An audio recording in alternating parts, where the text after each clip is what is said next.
Halo semuanya, perkenalkan nama saya Ramal Lindungilawa. Saya adalah mahasiswa program studi Sistem Informasi dari Universitas Jakarta Internasional atau lebih dikenal dengan branding nama Jayu. Oke, saat ini saya sedang menempuh perkuliahan di semester 6. Oke, di video ini saya upload yang merupakan sebagai tugas untuk keperluan ujian tengah semester saya sendiri dari mata kuliah Object Oriented Design and Planners. Jadi, saya akan menjelaskan mengenai penggunaan diagram UML dalam studi kasus sistem reservasi restoran sedap malam. Oke, jadi di sini nanti saya akan menjelaskan dua diagram utama.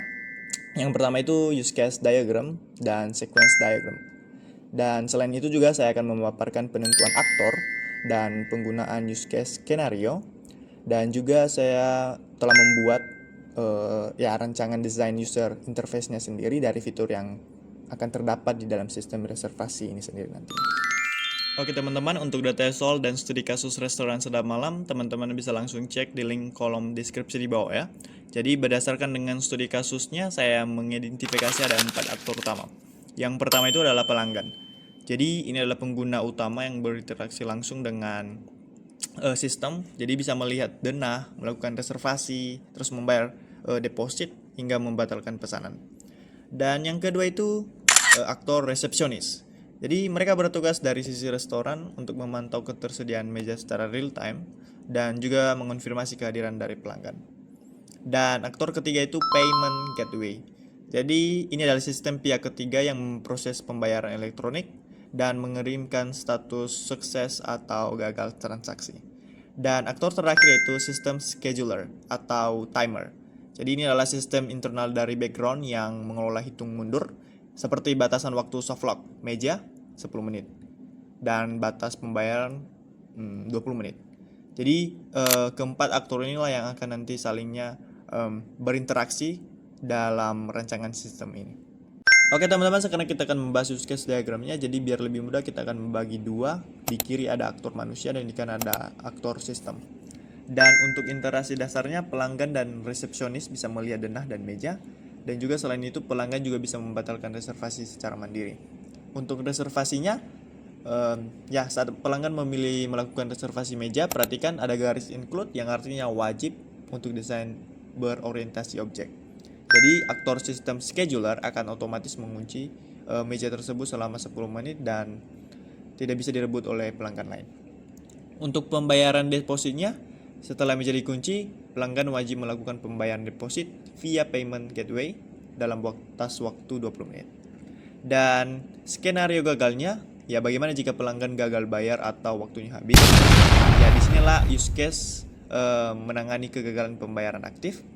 Ya sebagai tindak lanjut otomatis sistem scheduler akan mengeksekusi membuka kunci meja dan meja akan kembali berstatus available. Oke teman-teman, kita langsung ke use case skenario dalam melakukan reservasi meja. Kita mulai dari skenario utama, di mana pelanggan yang sudah login akan memilih meja, lalu sistem merespon dengan melakukan soft lock meja selama 10 menit. Yang dimana sistem juga akan memvalidasi riwayat denda buku pelanggan. Ya, jika aman, pelanggan diarahkan ke pembayaran deposit dengan timer 20 menit. Dan setelah sukses dibayar, ya status meja resmi menjadi reserved. Lalu bagaimana jika ada kendala? Nah, ada dua skenario alternatif di bawah tabel. Yang pertama itu, jika pelanggan ternyata punya tunggakan denda buku, ya peminjaman bukunya akan ditolak, tapi proses reservasi meja tetap bisa dilanjutkan. Dan yang kedua, jika pelanggan telat membayar deposit hingga 20 menit, melewati batas dari yang ditentukan, jadi aktor sistem scheduler akan mendeteksi time out, lalu otomatis membatalkan reservasi dan membuka kembali kunci mejanya. Sebenarnya ada dua kondisi akhirnya, yaitu meja sukses menjadi reserved atau kembali menjadi available jika transaksinya gagal. Oke teman-teman, sekarang kita masuk ke sequence diagram, di mana kita bisa melihat urutan komunikasi sistemnya dari awal sampai akhir. Biar cepat dan jelas, kita ikuti alur panjangnya dari atas ke bawah. Yang pertama, pelanggan memilih meja lewat UI reservasi, yang dimana sistem restoran langsung meminta ke database untuk mengunci mejanya sementara selama 10 menit. Nah, langkah kuncinya ada di sini. Sistem langsung menyuruh aktor sistem scheduler untuk melalui timer pembayaran 20 menit. Lalu menampilkan tagihan deposit ke layar pelanggan. Dari sini ada dua aktor di dalam kontak alternatif di bawah. Yang skenario pertama itu jika pelanggan membayar tepat waktu via payment gateway, ya sistem akan menerima konfirmasi sukses. Dan sistem lalu menyetop timer tadi dan status meja di database resmi diubah menjadi reserved.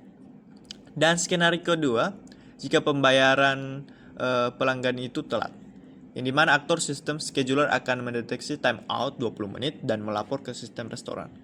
Sistem pun otomatis merilis dan membuka kembali kunci meja di database lalu mengirim notifikasi batal ke pelanggan. Oke, yang terakhir saya merancang antarmuka mobile interaktif khusus untuk use case melakukan reservasi meja. Jadi mari kita lihat elemen dari atas ke bawah. Yang pertama, di bagian atas terdapat panel kontrol yang clean untuk memilih tanggal, waktu, dan toggle switch untuk filter area smoking and non-smoking. Yang kedua, di area tengah itu ada interactive table maps berkonsep top-down view dengan ukuran meja sesuai dengan kapasitas 2-6 orang. Ya, di sini saya menerapkan color coding, aturannya kayak hijau berarti available kosong, kuning sedang di soft lock orang lain, dan abu-abu berarti reserved yang tidak bisa diklik. Dan terakhir di bagian bawah itu ada floating action bar, yang saat pengguna mengklik meja hijau, bar ini otomatis muncul menampilkan countdown timer 10 menit yang secara real time dan berdampingan dengan tombol CTA yang langsung lanjut ke pembayaran. Intinya antarmuka ini dirancang secara semudah mungkin, yang dimana pengguna bisa semudah memilih kursi di bioskop, yang sekaligus memastikan aturan soft lock meja berjalan lancar dari sisi UX-nya sendiri.